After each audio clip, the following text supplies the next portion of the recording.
pessoas eternas. Três pessoas eternas, com a mesma essência, com a mesma natureza e com o mesmo poder. Pastor Douglas Batista é o comentarista desse trimestre. E um assunto para mim das doutrinas mais importantes para nós que servimos a Deus, a doutrina da Trindade. E nesta manhã é a lição número 4, a paternidade divina, ou a paternidade de Deus. É este comentário que nós iremos escorrer. E nós vimos aqui no texto áureo que o Pai enviou o Filho para Salvador do mundo.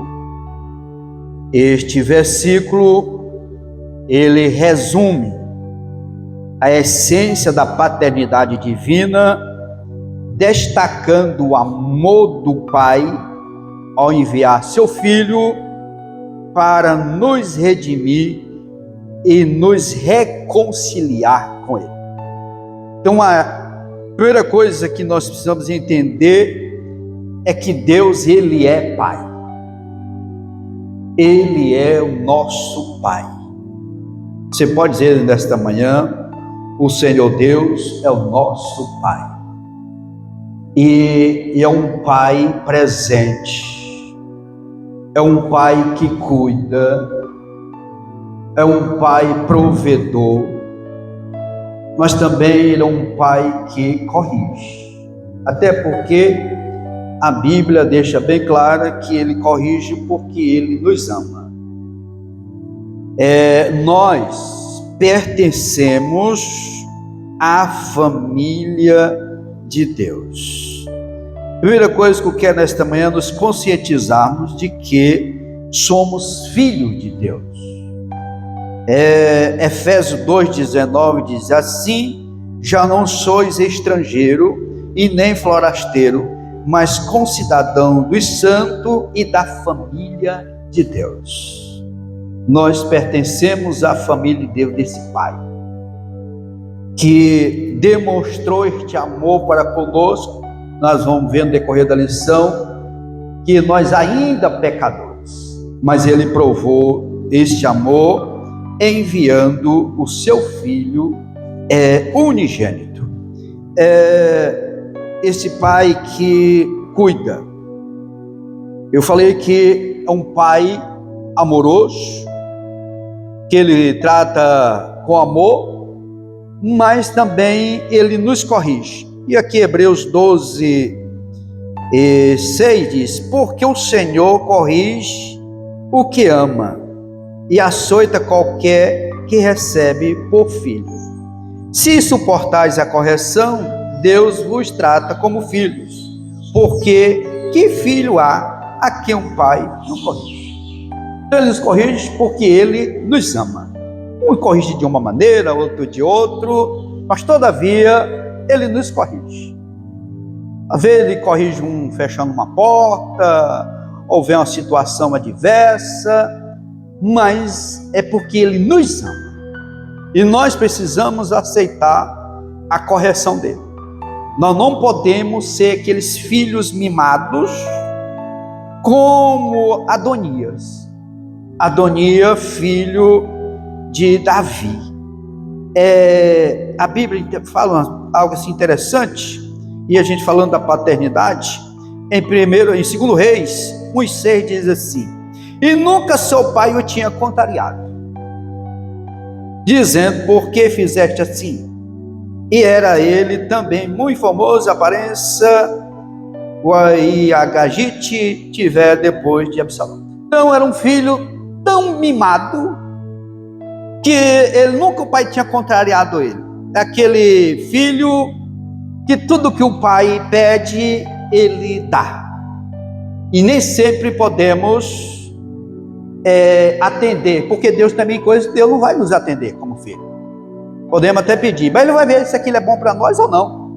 Então esse pai, que Isaías escrevendo capítulo 49, versículo 15, diz que pode acontecer que uma mãe venha esquecer do seu filho a quem ama mesmo, mas ele não se esquece. Então, Deus é o nosso Pai. É este Pai que nós vamos aprender nesta manhã. O Pai, ele é amoroso. Nós vamos ver aqui nesta lição falando sobre isso. Deste amor do Pai, como já vi uma prova disso, de enviar seu filho. O problema não está no Pai. Se tiver algum problema é nos filhos, mas o Pai não. O Pai é perfeito. O Pai é amoroso. Ele cuida, ele trata, ele zela, ele corrige. É este Pai que João está falando aqui neste primeiro versículo aqui no texto lá. É esse Pai que ele enviou seu Filho para salvador do mundo. E através da vida do Filho, ele nos revelou a paternidade. E quanto à questão dessa paternidade de Jesus tornar filho, nós vamos entender que não está falando de que Jesus ele foi criado, ele foi gerado na eternidade, não algo como fomos gerados, fomos criados, não. Os dois com os mesmos poderes e com os mesmos atributos. A verdade prática diz que a paternidade de Deus é revelada no envio do seu Filho na concessão do Espírito Santo, confirmando nossa filiação e aperfeiçoando-nos em amor. Essa verdade, ela nos lembra que a paternidade de Deus não é apenas um conceito teológico, mas uma realidade experimentada por meio da obra redentora de Cristo e da habitação do Espírito Santo. Então esse Deus que é transcendente, ele também é imanente. Transcendente pela sua grandeza, pelo seu poder. Mas ele é imanente porque ele habita em nós. Ele faz morada em nós. Então esta lição, nós vamos ver que este amor de Deus para conosco. A doutrina da paternidade de Deus revela que ele é a fonte eterna de toda a vida. Deus não é apenas um ser transcendente e soberano. Ele também é Pai em sua essência. Essa paternidade revela plenamente na história da salvação, manifestada no envio do Filho, como eu falei, na concessão do Espírito Santo, formando conosco uma relação íntima e transformadora. Uma relação íntima e transformadora. Aí entra a intimidade nossa com o Pai. Como é que está a nossa intimidade com o Pai? Através do Filho, nós tivemos esse acesso ao Pai. Ele se revelando como Deus Pai, através do Filho. Então, reflita nesta manhã como é que está a sua relação com o Pai. Você comunica com Ele, tem essa comunicação com esse Pai tão amoroso?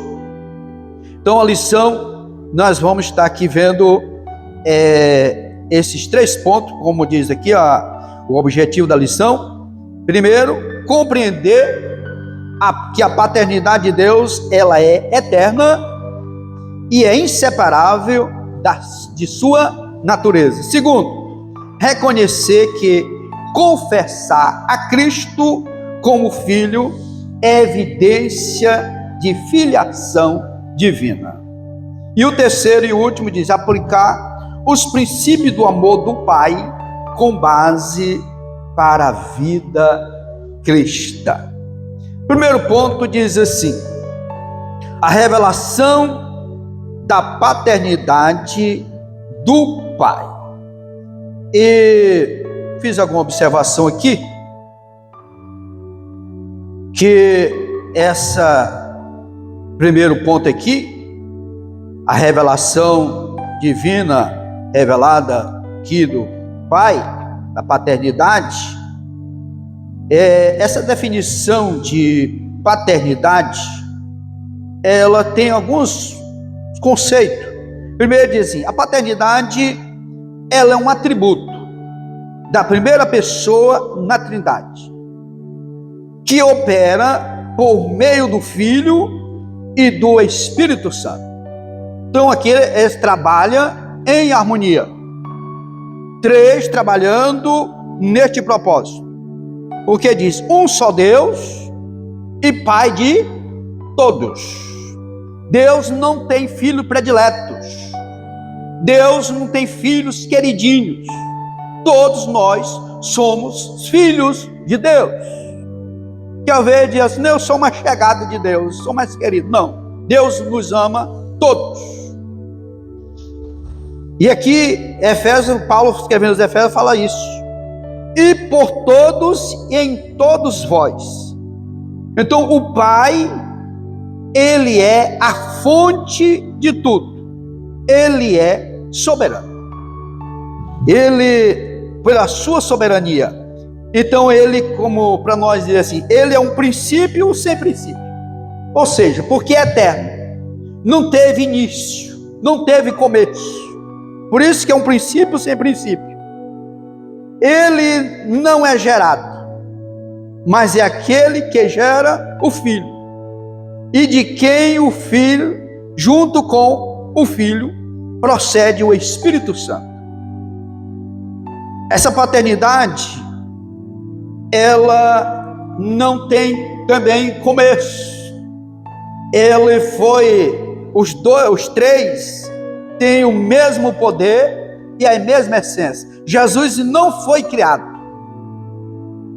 ele foi gerado eternamente. Não se trata de algo terreno, é algo espiritual. Aqui essa geração eterna do Deus, do Filho de Deus, no Antigo Testamento já usava essa palavra, como nós vimos aqui no Salmo 2, versículo 7, tu és meu filho, hoje te gerei. Segundo, nós vimos o pastor Douglas, que é o comentarista, e ele cita Salmo 2 e Hebreus 1 e 5, e ele diz que não se refere a um nascimento temporal ou carnal, mas uma geração eterna. Ou seja, vai além do nosso entendimento, vai além da nossa compreensão. Porque quando se fala de eterno, porque não tem princípio nem para trás nem para frente. É igual quando nós pregamos, ensinamos, se nós vamos passar a eternidade com Deus, né? Usa essa expressão, vamos passar. A eternidade ela não passa, né? Ela é para sempre. Mas é uma forma de nós entendermos como vamos passar a eternidade. Estaremos com o Senhor eternamente. É porque a eternidade não tem começo e nem fim. O pastor Ezequias Soares, ele disse que quando ele escreveu o nosso credo, ele disse que, e teve aquela discordância lá de Nicéia, que houve aquele concílio, ele naquele concílio afirma que Jesus é gerado, não feito, de uma só substância com o Pai. E o credo Niceno Constantinopla declara que gerado do Pai antes dos séculos, antes de todas as coisas. A geração eterna não deve ser confundida com a geração na experiência humana, porque ela não é física e nem temporal ou histórica, e nem envolve pai e mãe como acontece com os humanos. A ideia envolve uma comunicação de essência divina do Pai ao Filho. Então aqui, por isso que eu falo, além da nossa capacidade de entendimento, mas fica bem claro que ele não foi gerado como qualquer um de nós. Isso é compartimento de essência, ou seja, funcional. O entendimento dessa harmonia que há entre o Pai, o Filho e o Espírito Santo. E aqui o comentador diz que entender a paternidade divina é uma fonte de consolo. Quando nós entendemos que somos filhos de Deus e que todos trabalham com este mesmo propósito da nossa redenção, é onde nós deleitamos no Senhor. Não enveredamos pelo caminho do desespero, da angústia, não. Confiamos nesse Deus tão poderoso. Então a paternidade eterna do Pai, de Deus, não tem início no tempo. Ela não teve início no tempo. Por quê? Deus é Pai desde toda a eternidade. E nós vimos aqui, quando Jesus, ali na oração intercessória, a oração sacerdotal, lá de João 17:5, ele diz: agora glorifica-me tu, ó Pai, junto de ti mesmo, com aquela glória que tinha contigo antes de quê? Que viesse essa terra? Antes de ter enviado? Não, antes que o mundo existisse. Antes de todas as coisas acontecer, eles já tinham essa comunhão, essa glória entre a Trindade. E aqui, o propósito é de nos ensinar que o relacionamento entre o Pai e o Filho é anterior à criação de todas as coisas. O que? Revelando que a identidade de Deus como Pai, ela é eterna. Não houve momento em que Deus se tornou Pai. Não. Ele sempre, eternamente, se tornou Pai. Ele é Pai, aliás. Ele não se tornou Pai, Ele é Pai. O Pai sempre foi Pai. E o Filho sempre foi Filho. E o Espírito Santo sempre foi o Espírito Santo. Então, não tem um maior do que outro, como subordinacionismo, que colocava Jesus inferior, como um Deus inferior. E não tem isso. Todos são iguais, com a mesma essência. A geração, como diz assim, mas a compreensão da primeira expressão depende da segunda. Ou seja, quando nós olhamos lá para Isaías, profeta Isaías, capítulo 9. Isaías, nós vamos ver capítulo 9, versículo 6. Diz: porque um menino nos nasceu, um filho nos deu, e o principado estava sobre seus ombros, e o seu nome será Maravilhoso, Conselheiro, Deus Forte e Pai da Eternidade, e Príncipe da Paz. Aqui observamos que essa aqui nos deu. O nascimento desse menino aconteceu em Belém, falando de Jesus agora humano. Mas o Filho já existia desde a eternidade. Ele nasceu, tomou forma humana, mas ele já existia desde a eternidade. A Bíblia ensina que ele já era filho antes de vir ao mundo, ele já era filho de Deus. E as Escrituras, ela afirma sobre essa paternidade, lá em 2 João, aliás, versículo 1, capítulo único, né? E o versículo 3, onde diz assim: graça e misericórdia e paz da parte de Deus Pai e do Senhor Jesus Cristo, o Filho do Pai, seja convosco na verdade e amor. Então já existia bem antes. Isso mostra que a filiação não começou na sua encarnação. A formulação do segundo, havendo o Concílio de Constantinopla, em 1553, reconhece que o Verbo foi gerado duas vezes. Primeiro do Pai, antes de todas as eras, antes de todos os acontecimentos. Intemporal, incorporal, e a outra nos últimos dias. Foi quando ele veio tomar forma humana neste mundo, quando se refere à encarnação do Senhor Jesus. Na nossa declaração de fé está sobre isso. lá na página 90, 91 e 92, da nossa declaração de fé. Então, o primeiro ponto, a definição de paternidade. Deus Ele é o Pai, na sua comunicação com a Trindade. E o Filho é Filho, e o Espírito Santo é Espírito Santo. E aqui, como dizia, o Pai gerou o Filho.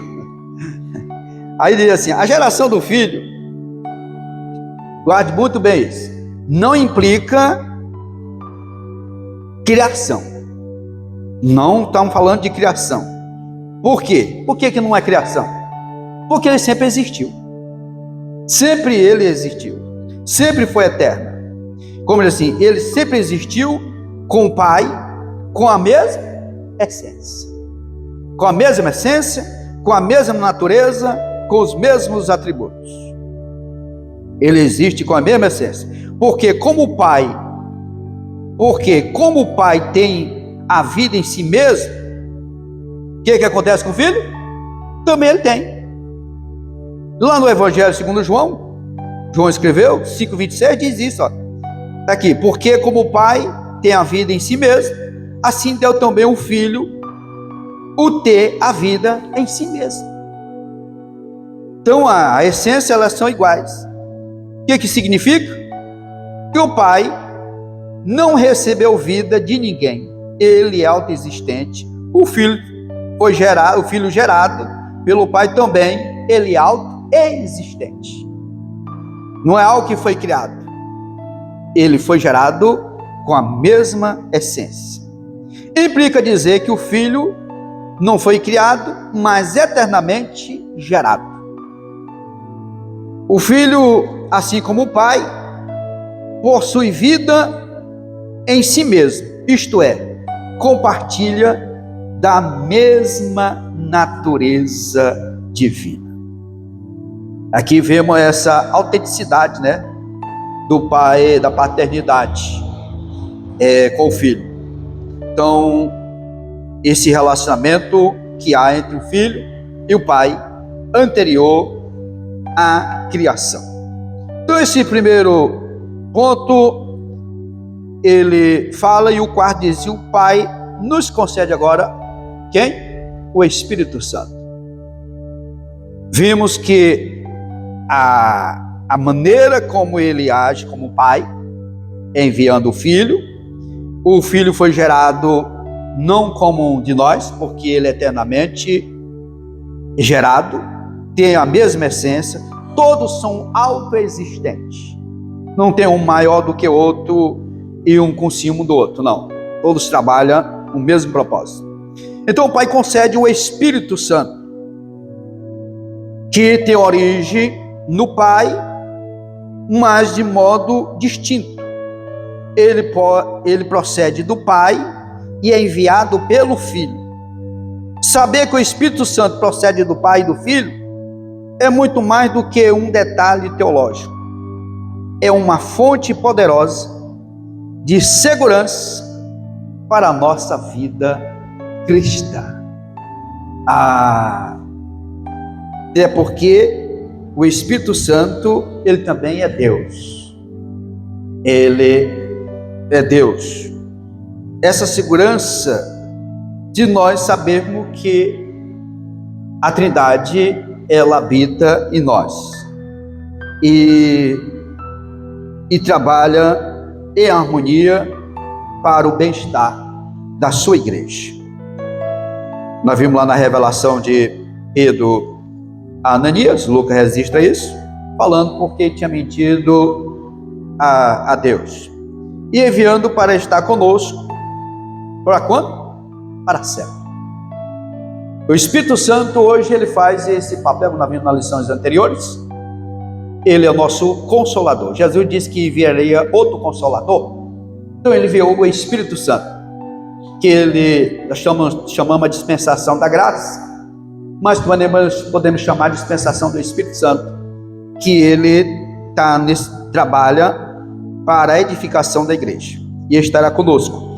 Ele faz essa aproximação nossa com o Pai. Claro que o elo de ligação através de Jesus. Jesus é o mediador, porque ele veio este mundo, tomou forma humana, sendo Deus, mas 100% Deus e 100% homem. E como homem, ele soube o que passamos, todavia sem pecado. E ele se tornou o mediador entre o Pai e o Filho. E através do Filho, temos comunhão com o Pai. E o Espírito Santo, ele faz esse trabalho de convencimento para levar, nos aproximar do Pai. E o Espírito Santo, ele faz esse papel de testificar que somos filhos de Deus. E o propósito dele, quando Jesus fez a promessa, é nos guiar na verdade. Então, se andamos na verdade, é porque fomos alcançados pelo amor do Pai, o Filho veio, executou, e agora o Espírito Santo ele está aplicando o que Jesus fez por nós. E o Espírito Santo ele se torna como um selo de selar todo o plano, o projeto de Deus para com a redenção da humanidade. Então o Espírito Santo ele está conosco e ele faz esse papel. Ele não é inferior, como prega muita seita por aí, desfazendo, menosprezando, tanto o Filho como o Espírito Santo. E nós vimos aqui que os três são autoexistentes, têm a mesma essência e os mesmos atributos, e trabalham em harmonia. Então, dito aqui o primeiro ponto, que a revelação da paternidade do Pai, ela não deixa nenhuma dúvida para nós, de que Jesus, ele foi gerado na eternidade como filho. Agora, como Salvador, ele tomou forma humana, todos nós conhecemos e sabemos que foi exatamente para dar continuidade ao reinado, sequência de Davi, assumir o trono de Davi. Então o Senhor Jesus, ele veio para cumprir a redenção e continuar sendo rei, cuidando do povo de Israel e todos aqueles que aceitam Jesus como Salvador. O segundo ponto, ele é bem mais prático, mais fácil de nós compreendermos. Por quê? Fala reconhecendo a paternidade do Pai. De que forma? Quando confessamos a Jesus como Salvador. Quando confessamos a Cristo como Filho de Deus, nós entendemos que é Filho de Deus e é um ato central da nossa fé cristã. Lembra que na primeira lição, na abertura desse trimestre, eu falei que nós precisamos ter fé e conhecer a palavra de Deus para nós compreendermos a Trindade. Se nós não formos para a Bíblia e não tivermos fé e for querer encontrar razão para compreender a Trindade, íamos ficar loucos e não compreendia, porque não tem como compreender com a razão. Aqui é algo pela fé, e a palavra de Deus, ela nos afirma isso. Qualquer que confessa que Jesus é Filho de Deus, Deus está em quem? Nele. Em quem? Em nós. E ele e nós em Deus. O João, ele falou sobre isso, 14 de João, capítulo 14, e o versículo 23. João 14, 23. Jesus respondendo e disse: se alguém me ama, guardará a minha palavra, e meu Pai o amará, e viremos, aqui está no plural, e viremos para ele, e faremos o que nele? Morada. Por isso que Deus, ele habita em nós. Então o nosso confessar, a nossa decisão de fé, já mostra que Deus é Pai e Ele ama. reconhecer a filiação divina de Jesus é mais do que uma afirmação privada. É uma declaração pública de fé e sinaliza que Deus habita no coração de quem? Do crente. E Deus habita nas nossas vidas. Está lá em Romanos 10, versículo 9 e 10. Essa capacidade, ela não nasce da carne, assim como nós nascemos, e nem da persuasão humana. Mas quem faz isso? O Espírito Santo. Porque algo é uma ação sobrenatural. É o Espírito Santo que faz com que reconhecemos Jesus como Filho de Deus, como Salvador, e o aceitamos. O Espírito Santo nos convence disso e passa a habitar em nós. Reconhecer Jesus como Filho de Deus é a única forma legítima de acesso ao Pai. Por isso que Jesus disse: eu sou o caminho, a verdade e a vida. Ninguém vem, não é vai, é vem ao Pai, senão por mim. Então Jesus, ele é o Filho. Se negar o Filho, é por, em consequência, negar o acesso ao Pai. Até porque nós só temos acesso ao Pai pelo Filho. E quando confessamos o Filho, reconhecemos que Deus é esse Pai. E Jesus nos ensinou a nossa oração modelo: Pai Nosso. Ele não disse meu Pai, não, ele disse nosso. Pai Nosso que está no céu. Então, ele nos ensinou a reconhecer essa paternidade. E ele passa que cada crente possa, com o coração cheio de quê? De fé e gratidão. Fé e gratidão. Proclamar e com ousadia: Senhor meu e Deus meu. Foi as palavras do Senhor Jesus como homem lá na cruz. Está aqui João 20 e o versículo 28. João capítulo 20 e o versículo 28 de João. Aqui já foi quando ele falou, aqui já foi tratando com Tomé, melhor dizendo. Tomé respondeu e disse: Senhor meu e Deus meu. Quando Jesus havia ressuscitado, que apareceu para os discípulos, Tomé ficou na dúvida, que ele só acreditava que Jesus realmente ressuscitado se ele visse as marcas. E quando Jesus encontrou com ele, teve essa conversa com ele. Está aqui no versículo 26. 8 dias depois, estavam outras vezes os discípulos dentro e com eles Tomé. E chegou Jesus, estando as portas fechadas, e apresentou-se e disse: a paz seja convosco. E depois disse a Tomé: põe aqui o teu dedo e vê as minhas mãos. Chega a tua mão e põe no ao meu lado. Não seja o quê? Incrédulo, mas crente.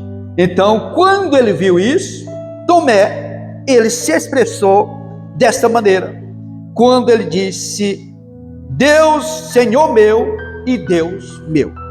Então nós temos esse privilégio de dizer, assim como Tomé, não tem a incredulidade dele, né? Mas de confessar e reconhecer: Senhor meu e Deus meu. Então, ao confessar Jesus como Filho, nós reconhecemos a paternidade de Deus. A perfeição do amor do Pai. Aqui vem a demonstração deste amor, esse Pai amoroso, que faz parte da natureza dele. Diz: e nós? Aqui João, reconhecendo que tinha andado com Jesus, reconhecendo o plano de Deus, ele disse: e nós conhecemos, não só conhecer, e cremos no amor que Deus nos tem. Deus é amor, e quem está em amor está em Deus e Deus nele. Agora, amados, nós filhos, como está nosso amor uns para com os outros?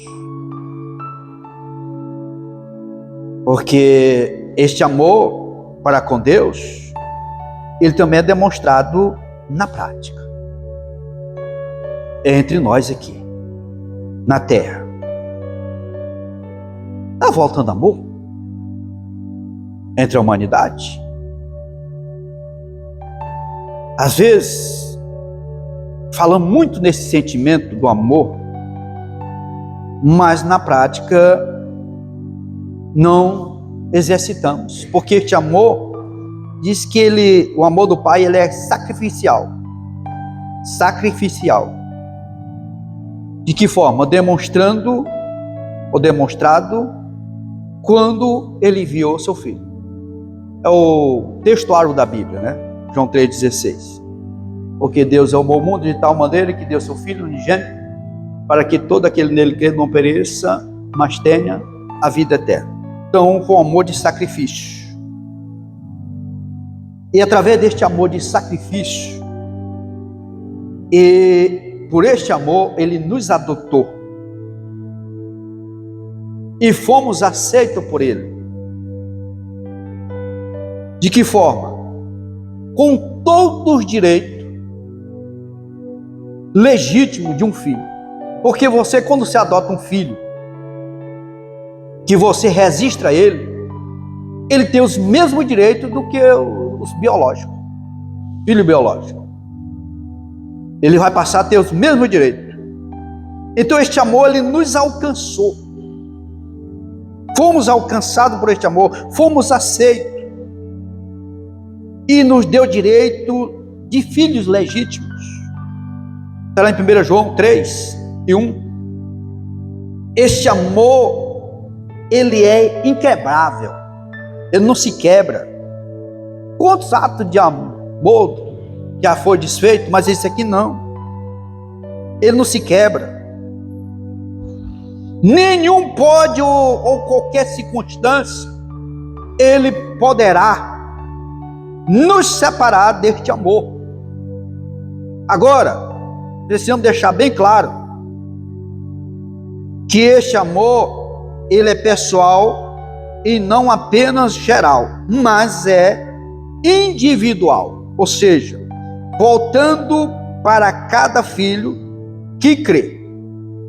Isso também não dá o direito de alguém dizer: eu estou salvo e salvo para sempre. Estamos sujeitos a perder a salvação, mas da parte de Deus não. Se tiver alguma falha, é por parte nossa, mas porque Deus não, o amor dele continua. Se alguém distanciar, não foi Deus que distanciou de nós, foi nós que distanciamos.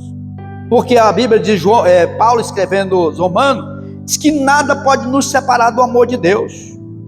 E ele dá aqui uma lista dessas situações que porventura poderia separar. Está aqui 8 de Romanos, capítulo 8, e o versículo 38 diz assim, 38 e 39: porque estou certo de que nem a morte, nem a vida, nem os anjos, nem o principado, nem as potestades, nem o presente, nem o porvir, nem a altura, nem a profundidade, nem alguma outra criatura nos poderá separar do amor de Deus, que está em Cristo Jesus, nosso Senhor. Não afastei de Deus por causa de fulano, por causa de A, de B ou C, não.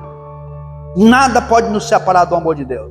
Situações adversas, circunstâncias que vêm sem ser convidada, pode nos afastar de Deus. nada neste mundo pode nos afastar deste amor do Senhor. Então, nós como filhos, sim?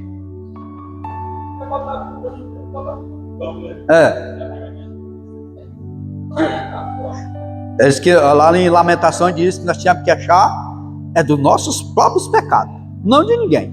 Aí eu estou afastado eu dizia do caminho do Senhor, mudei de igreja por causa de alguém.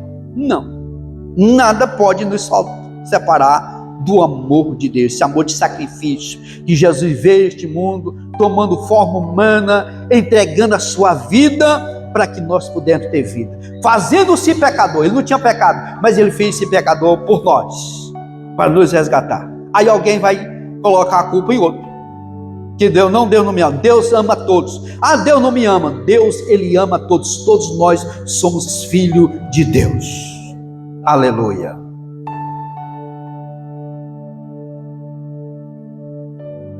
Foi o amor do Pai que nos buscou e nos salvou e nos guarda até o fim, desde que nós permanecemos fiel ao Senhor. As bênçãos da filiação divina, como filho, o que nós temos? O que Ele nos proporciona como filho? As Escrituras afirmam que o amor de Deus lança fora o quê? O temor, principalmente o medo. Me fez lembrar, tem uma canção aí agora, não vou cantar não, fique tranquilo. Que nós perdemos o medo, né? Nós somos filhos.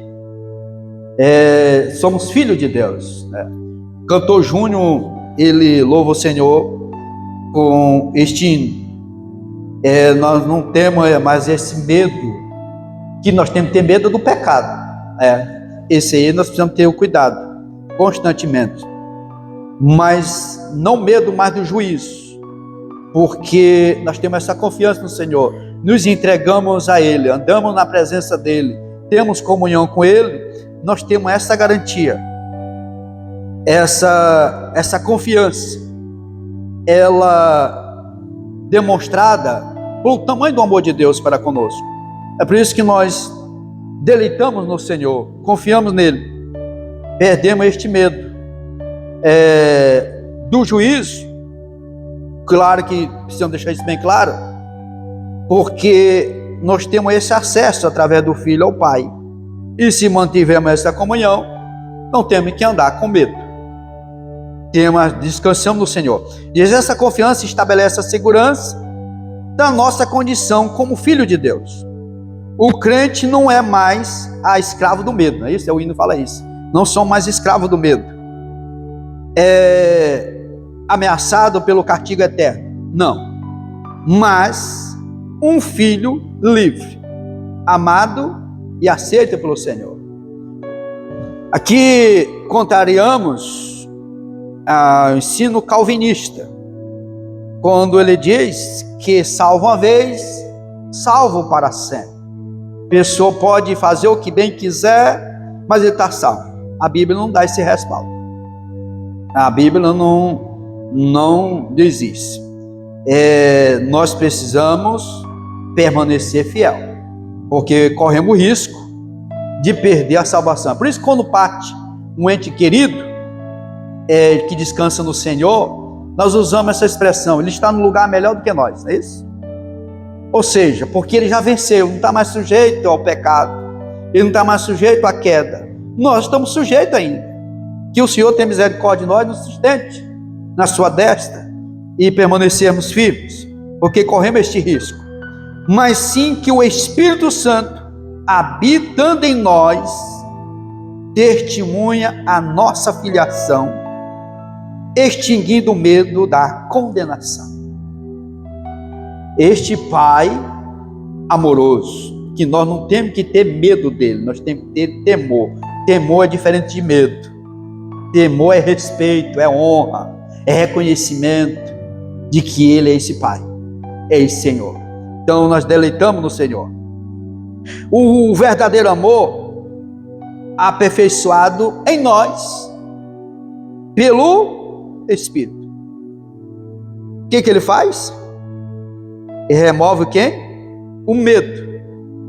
Pois no amor não há temor. Antes, o perfeito amor lança fora o temor. Então, se andamos em amor, este amor está em nós. A Bíblia diz lá em Romanos 5,5 que ele foi derramado nos nossos corações. Estamos neste amor. E por que não vivenciar esse amor na prática? Por que alguém tem ódio de outro? Por que alguém guarda rancor? Se o Espírito Santo habita em nós, e este amor foi derramado nos nossos corações, por que alguém fica com raiva de outro? Por que alguém não perdoa? Que amor é esse? Porque esse aqui são benefícios da filiação divina. Esses benefícios são para nós. Se temos a garantia da vida eterna, se andarmos em plena comunhão com Ele, o Espírito Santo habita em nós, por que não tem alguém que tem raiva de outro? Você bota a sua cabeça no travesseiro e olhar assim, fazer uma introspectiva, dizer assim, não tem alguém que eu não amo. Pode que alguém não me ame, mas eu amo a todos. Você não tem tranquilidade melhor do que essa, mãe. Você ter paz consigo mesmo, esse amor interior do seu coração, que olha para as pessoas e ama. Você não vai guardar nenhum sentimento que venha prejudicar a sua vida espiritual. Não tem nada melhor do que essa. É por isso que o amor de Deus, ele é transformador. Ele muda as vidas das pessoas. Então, reconhecendo a paternidade do Pai, através de confessar o Filho, este amor, ele é aperfeiçoado à medida que o Espírito Santo vai trabalhando na vida da pessoa, a pessoa vai dando lugar, claro também, ele vai sendo aperfeiçoado. E nós fomos adotados como filhos legítimos.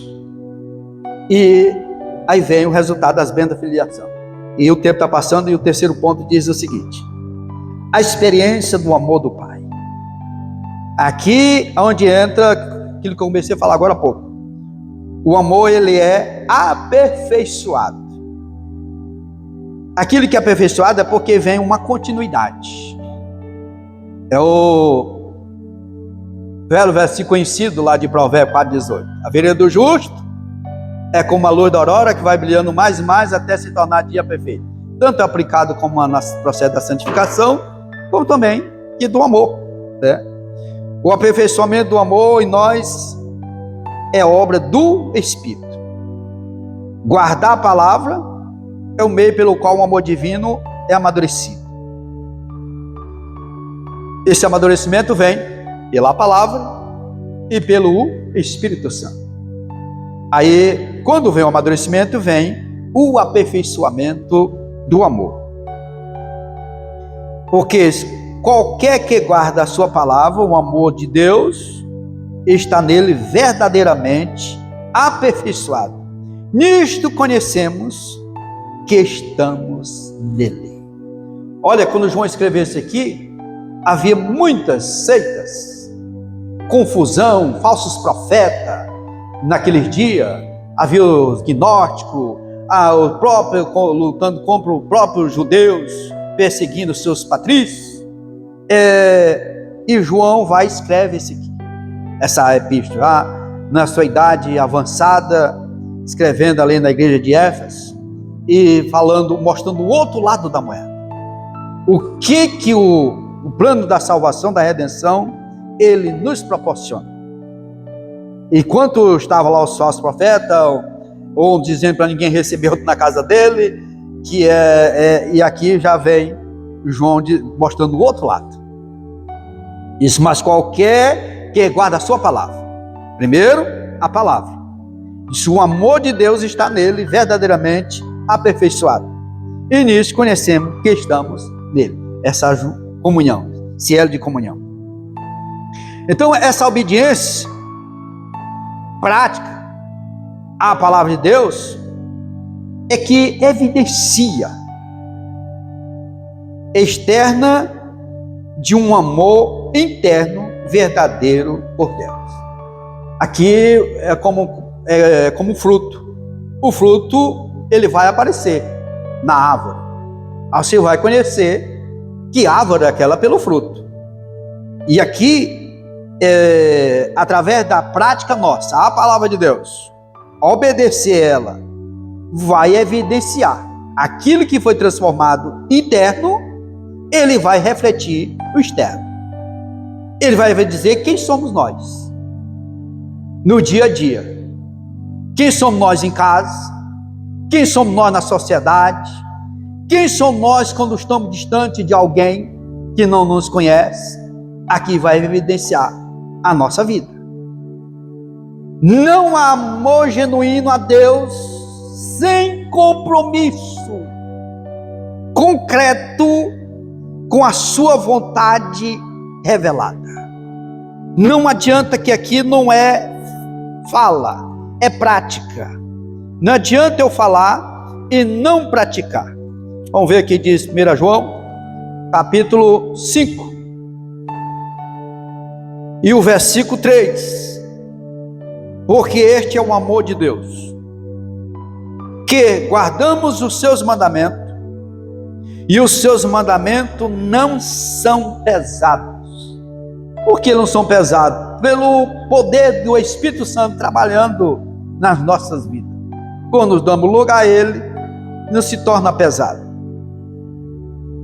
Às vezes que a dificuldade que a pessoa tem é no início da carreira de fé dele. Até ele passar a ter esta comunhão, tem dificuldade. Mas depois, ele não se torna tão pesado. Porque ele vai dando liberdade ao Espírito Santo, vai trabalhando na vida dele e a palavra ela vai nos moldando. A cada ato de obediência, mesmo nas pequenas coisas, aí a pessoa imagina essas grandes, essas pequenas, o amor de Deus é fortalecido em nós. Nos pequenos gestos, nas pequenas coisas, este amor, ele é fortalecido em nós. Vamos ver o que diz aqui Lucas, capítulo 16, o versículo 10. Quem é fiel no mínimo, também é fiel no pouco? Não, no muito.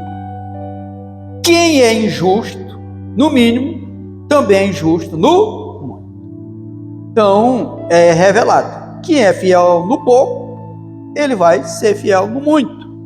Agora, se ele não é fiel nem no pouco, como é que ele vai ser fiel no muito? Devemos viver de maneira que a nossa prática aprofunde a realidade do amor. Aonde? Em nosso coração. A realidade deste amor no nosso coração. Ou seja, na prática. Vamos ver o que diz Tiago 1:22. Esses comentários, amados, desse trimestre, se nós não mergulharmos na Bíblia acompanhando, nós não vamos entender ele. Nós só podemos entender se nós mergulharmos na palavra de Deus. Olha o que diz aqui. E sede cumpridores da palavra, e não somente ouvintes, enganando-vos com falsos discursos. Então aqui fala de prática. Evidenciar no dia a dia. Portanto, refletir Deus no mundo está sendo aperfeiçoado no amor. Aqui é onde as pessoas vão ver Deus nas nossas vidas. Como é que alguém vê Deus nas nossas vidas? Exatamente isso. Essa mudança que ele traz. Você vai ver o nosso comportamento, a nossa vida na prática.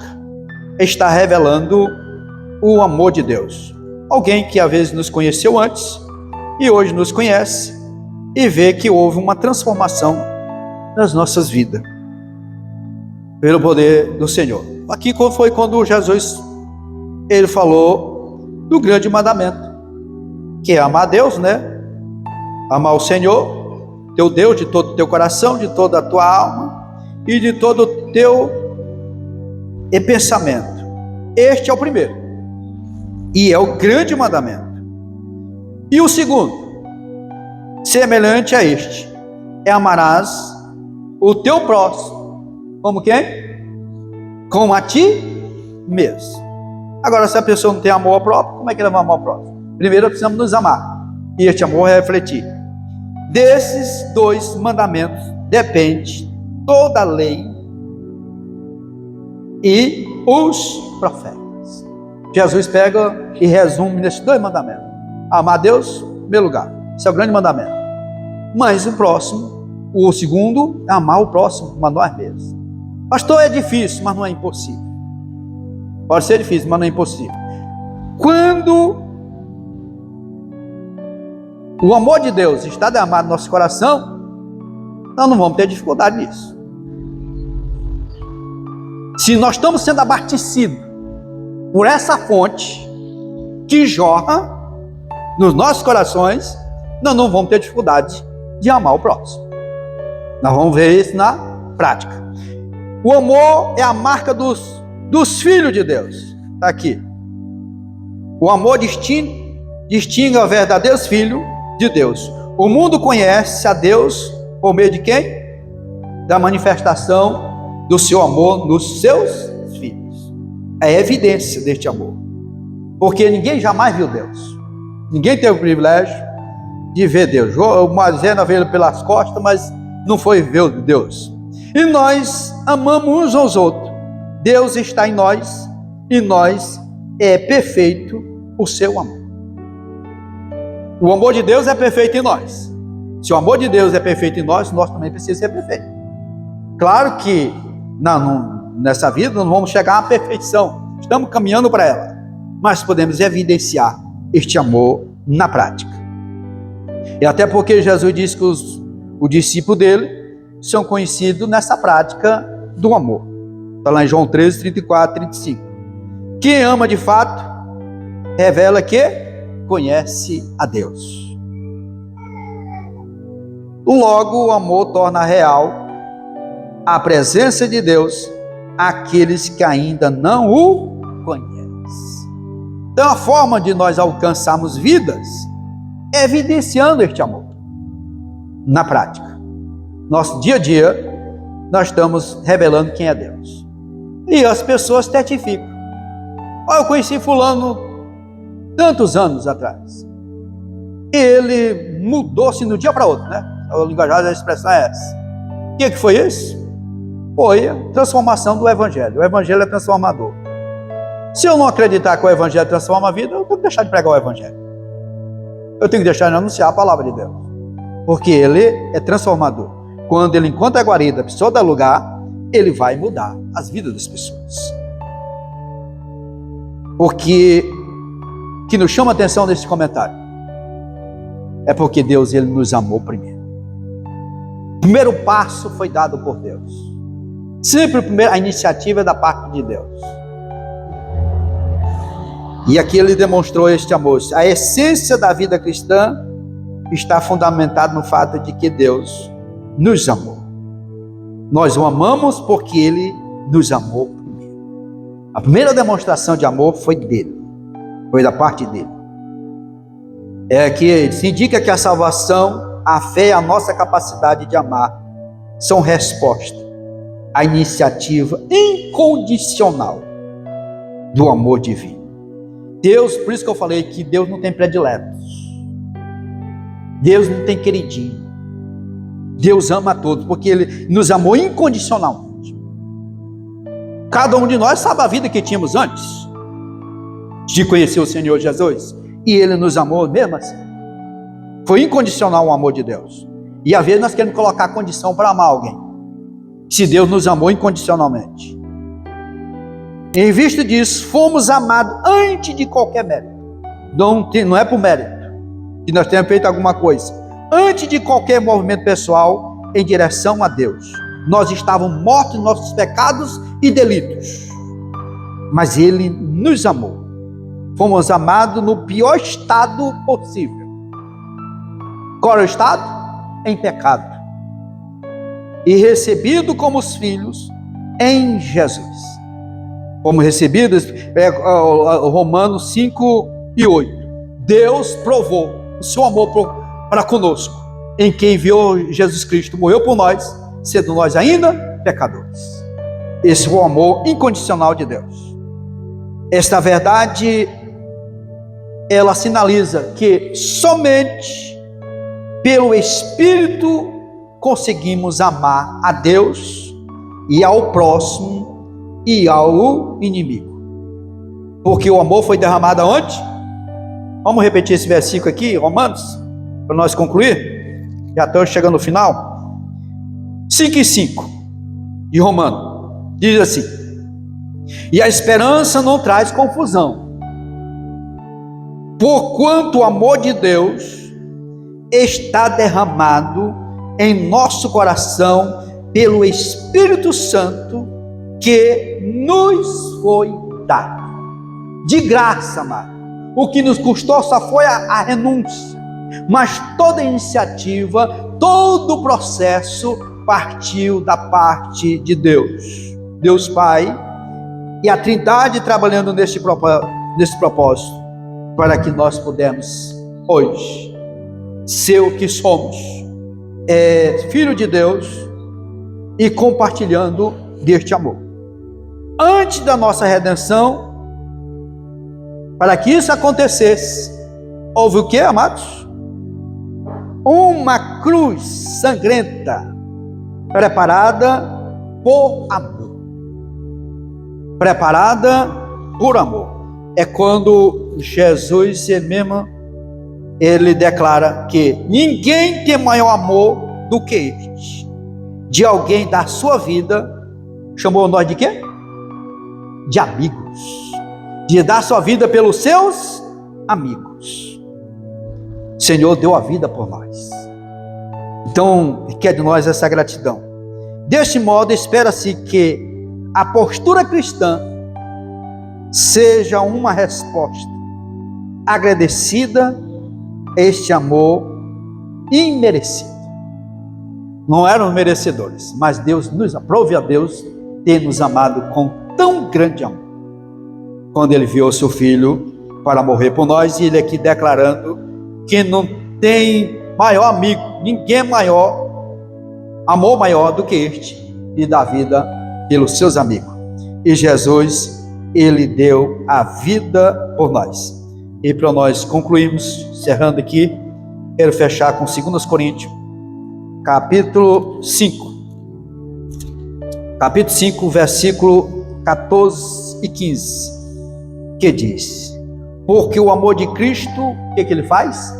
Nos constrange, julgando nós assim, que se um morreu por todos, logo todos morreram. E Ele morreu por todos, para que os que vivem, não vivam mais para si, mas para aquele que por eles morreu e ressuscitou. É a palavra de Paulo. Se não vivo eu, mas Cristo vive em mim. E o que eu vivo agora é para o Senhor. Ele não está preocupado com ele, mas que a vida dele estava para servir ao Senhor. Ele disse: não tenho o meu ministério por precioso, mas para que se cumpra a Escritura, a palavra de Deus. Então, vimos aqui a prova deste amor, a paternidade divina. Paternidade divina, ela demonstrada na prática. O que eles fizeram por nós e o que agora requer de nós, que nós façamos por aquele que deu a vida por nós.